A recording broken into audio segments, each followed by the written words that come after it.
J'étais à mon poste de garde dans les bois. Je venais juste d'allumer une cigarette, quand tout à coup, j'ai entendu arriver un cheval.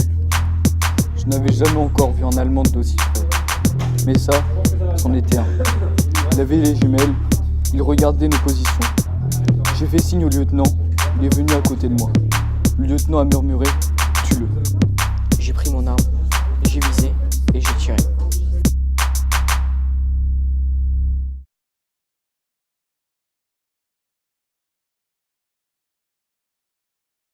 Une nuit, je me suis égaré, j'errais pendant des heures dans le No Man's Land.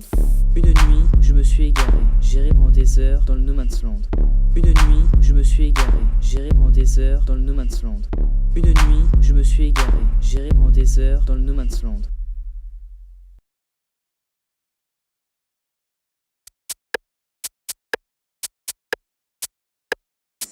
Ma chère maman, encore une nuit de passée, la matinée a commencé. Je me trouve encore dans la tranchée et je suis en bonne santé. Toute la nuit, nous avons posé des planches, si bien que maintenant nous pouvons marcher.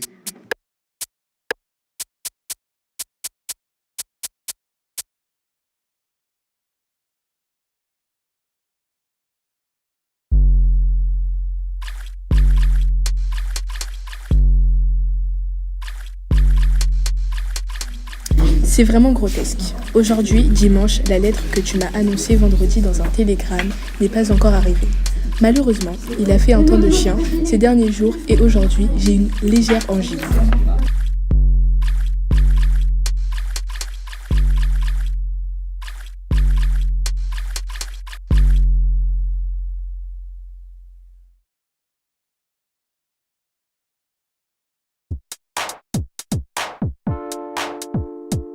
Ma chère maman, j'ai reçu aujourd'hui ta lettre du 7 et hier, mon paquet.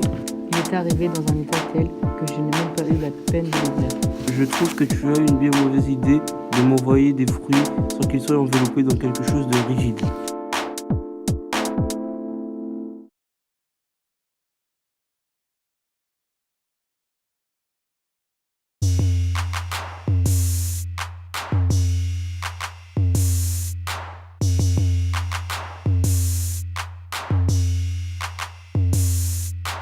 Il y avait une jambe gelée qui sortait du mur de la tranchée. L'un des garçons y accrochait toujours sa musette.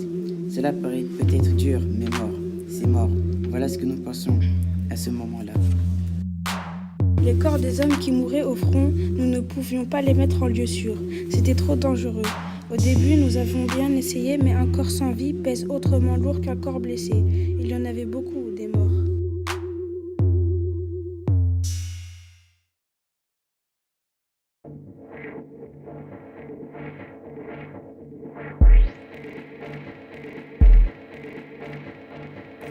Il gisait sur le dos, dans la boue du No Man's Land.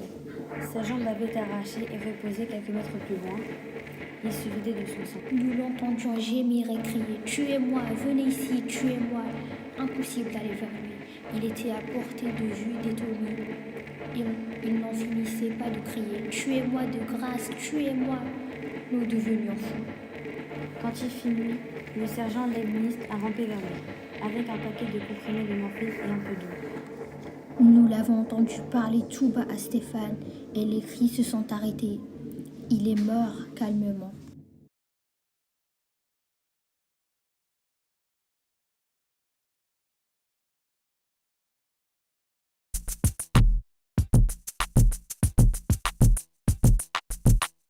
Une nuit, je me suis égarée.